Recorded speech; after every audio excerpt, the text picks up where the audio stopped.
Exodus 14. Broken wheels and mended hearts. Introduction. Exodus 14 begins with God and ends with Him. Sandwiched in between are the people of God. Within that sandwich are 7 major considerations, all of which are based on one fact: the children of Israel obeyed God and did what He instructed. Strict obedience to the will of God always yields voluminous success. Since the chapter is a recount of one of the most widely known events in history, often it is read with such familiarity that most of the 7 items are not apparent, being submerged in the account itself. In order to draw these 7 truths from the account, there must be a prime consideration, which is, every one of the 7 items hinges on 2 factors in the first 4 verses. Exodus 14 verses 1-4.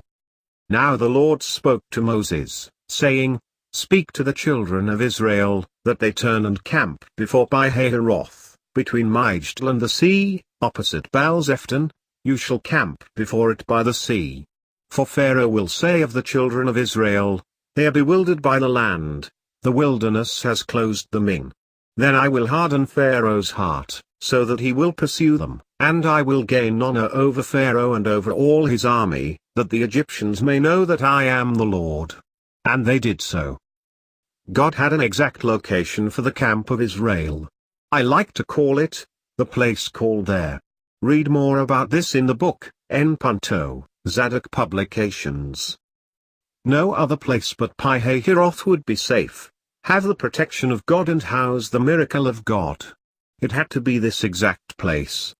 How difficult then is it to understand Paul's message in Acts 17? He has determined the bounds of our habitation. Thousands of people are shifting countries, and moving to other addresses, in order to escape this or that perceived judgment or calamity. They have not sought the Lord for the place called there. As the children of Israel learned, there is no place as fine as God's there. When God spoke to Moses, he was already practiced in hearing the Lord's voice and obeying his command. All people need leadership that hears from him for the national good. So, the instructions were to turn. Then Moses was given an exact geographic location followed by a simple command: camp there. Also, the Lord confided in Moses the very thoughts of Pharaoh. Militarily, Pharaoh's strategy was the correct one. He intended to overtake and overpower the multitudes who were supposedly unarmed and re-enslave them.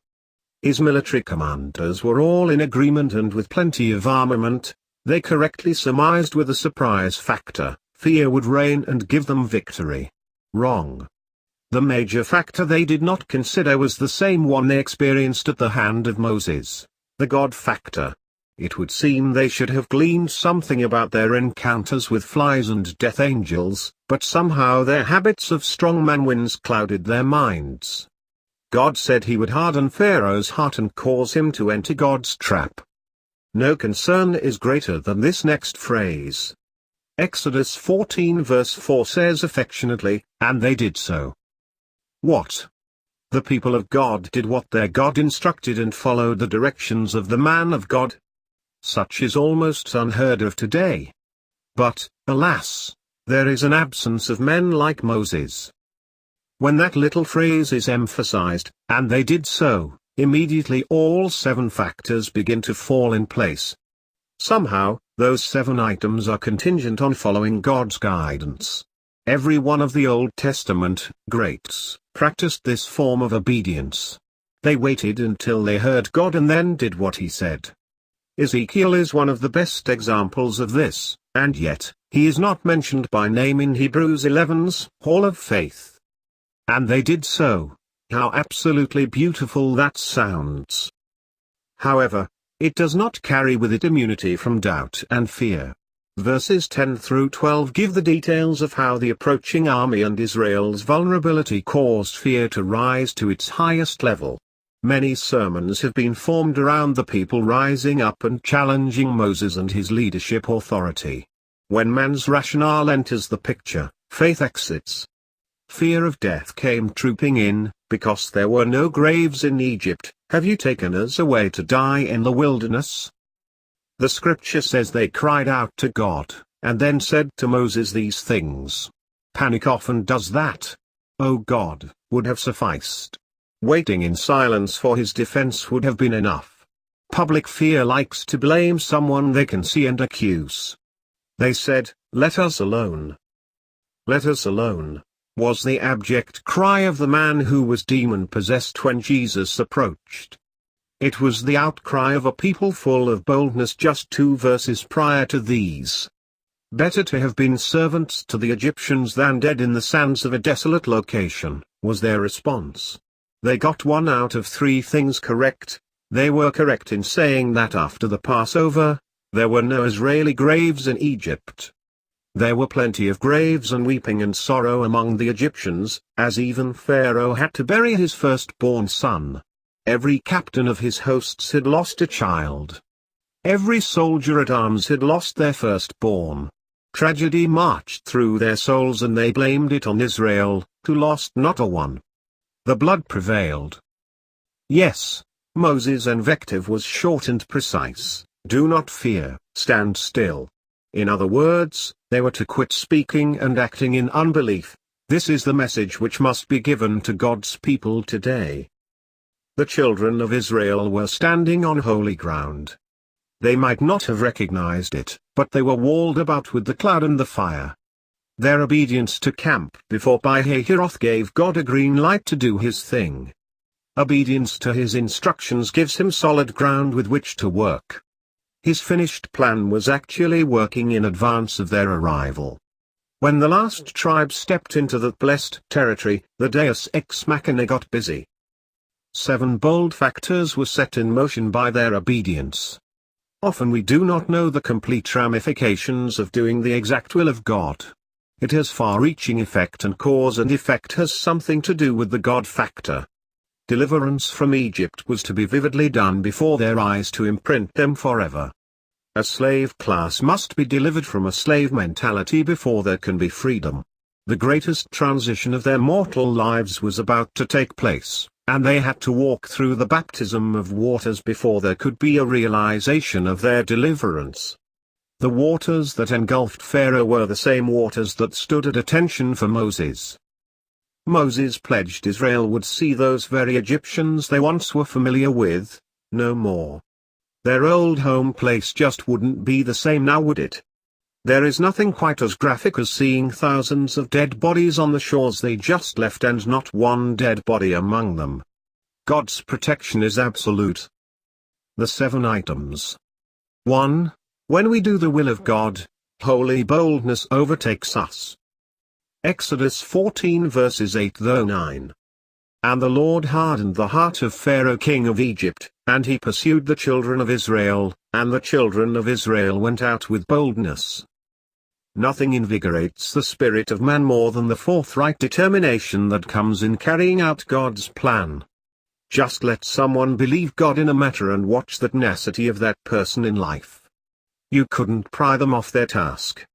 They have the God factor at work in them, and they know what they are doing is blessed by the Most High God and nothing else matters. With boldness, they enter a mission field where others have failed. With boldness, they start on a task where none have ventured before. With boldness, they confront pharaohs with a stick. With boldness, they do not count the opposition. They survey the provision of the Lord, look at Elisha and review Hezekiah. 2. When we do the will of God, we have confidence of victory. Exodus 14 verse 14. The Lord will fight for you, and you shall hold your peace. Closely akin to the boldness factor is an area termed confidence. Nothing may have changed but one's attitude. God has not moved behind them yet. He has not separated them from the ensuing military yet, but faith was building. God said to Moses, "Move forward." Moses was instructed to lift up the stick and hold out his hand over the waters, and he was assured the waters would divide. He did, and they did. This is the same stick and hand that rose against Pharaoh's threats, and oh, what confidence imbued his spirit as he lifted that rod and shot forth his hand. 3. When we do the will of God, all the promises He has made to us are in full effect. The force of this statement needs to be mulled a bit. Just meditate on the power of the song, "Nothing between my soul and the Savior."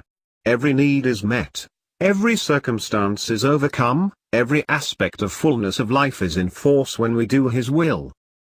There is immense power in its fullest expression as the Word takes hold of every detail. We have what the Word says we can have, nothing broken, nothing lacking and nothing missing. The Israelites were standing on the promises of God. The blessings of God upon an obedient people are myriad and all of them are in force at once. Think of it. 4. When we do the will of God, it allows God to work without hindrance, with impunity. Exodus 14 verses 19 and 20. And the angel of God, who went before the camp of Israel, moved and went behind them, and the pillar of cloud went from before them and stood behind them. So it came between the camp of the Egyptians and the camp of Israel. Thus it was a cloud and darkness to the one, and it gave light by night to the other, so that the one did not come near the other all that night. Exodus 14 verse 24. Now it came to pass, in the morning watch, that the Lord looked down upon the army of the Egyptians through the pillar of fire and cloud, and He troubled the army of the Egyptians. Exodus 14 verse 25.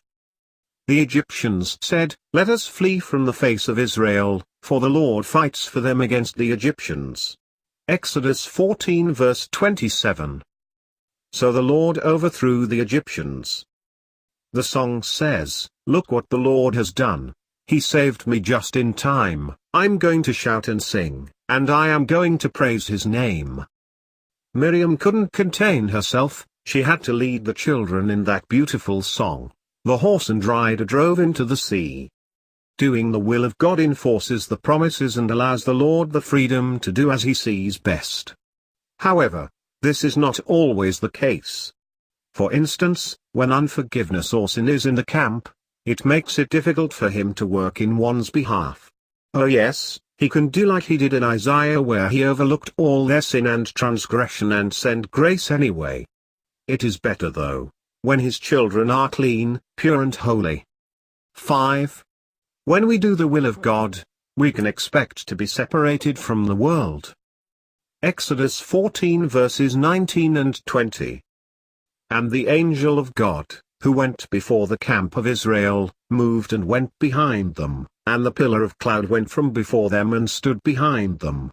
So it came between the camp of the Egyptians and the camp of Israel. "Come ye out and be separate" is not a suggestion. It is a necessity in order to see the miracle of God. A separated people are usable in the hand of God to bring judgment and justice. When there is none in the land, that means the people are joined to the enemies of God and cannot be used as vessels of righteousness. There were some of these Israelites that had never known freedom. All their lives, they were unpaid servants, and many of them were intricately tied to Egyptian families. The caste system caused their own families to know their place in society, but at the same time, they loved many of their masters dearly. Separation was not an easy task. Sometimes loved ones and friends have to be estranged in order for us to be separate. Lot had to separate himself from Sodom, however, his wife did not make that separation. 6. When we do the will of God, it opens the door to the supernatural. Exodus 14 verses 21-29. Then Moses stretched out his hand over the sea, and the Lord caused the sea to go back by a strong east wind all that night, and made the sea into dry land, and the waters were divided. So the children of Israel went into the midst of the sea on the dry ground, and the waters were a wall to them on their right hand and on their left. And the Egyptians pursued and went after them into the midst of the sea, all Pharaoh's horses, his chariots, and his horsemen. Now it came to pass, in the morning watch, that the Lord looked down upon the army of the Egyptians through the pillar of fire and cloud, and he troubled the army of the Egyptians. And he took off their chariot wheels, so that they drove them with difficulty. And the Egyptians said, "Let us flee from the face of Israel, for the Lord fights for them against the Egyptians." Then the Lord said to Moses, "Stretch out your hand over the sea, that the waters may come back upon the Egyptians, on their chariots, and on their horsemen." And Moses stretched out his hand over the sea, and when the morning appeared, the sea returned to its full depth, while the Egyptians were fleeing into it. So the Lord overthrew the Egyptians in the midst of the sea. Then the waters returned and covered the chariots, the horsemen, and all the army of Pharaoh that came into the sea after them. Not so much as one of them remained. But the children of Israel had walked on dry land in the midst of the sea, and the waters were a wall to them on their right hand and on their left. It is time for the supernatural to take hold again and allow people to realize with whom they are dealing. A cleansed, obedient people enable God to work His supernatural, extraordinary, marvelous power in their behalf. Signs following is reserved for those doing His will and obedient to His words. The Egyptians sinned away their day of grace by resisting Moses in the first place. Now, the revelation about the Lord fighting them was too late. Payday someday is coming for those who have been resisting God, and their time is running out. Their wheels are bogging down and the hope of a distant shore becomes more and more impossible. I have traveled over the Red Sea and have seen the places that are described in the Exodus 14 account. I, too, have viewed the video segments of submerged wheels still acting as testimony chariots don't float. 7. Doing the will of God re-establishes authority's rightful place. The fivefold ministry is really not very effective among a people who are not obedient to God. The gifts of the Spirit do not function well when people are not obedient to the Spirit. Authority is always re-established when divine order is restored. Exodus 14 verses 30 and 31. So the Lord saved Israel that day out of the hand of the Egyptians, and Israel saw the Egyptians dead on the seashore. Thus Israel saw the great work which the Lord had done in Egypt, so the people feared the Lord, and believed the Lord and His servant Moses. For the time being, the Israelites stopped their whining and believed the Lord and trusted Moses. Satan tried many times to undermine that force field and many times succeeded. But, many times Israel prevailed. If we choose to underline their successes, note when Jericho feared them greatly, and rightly so.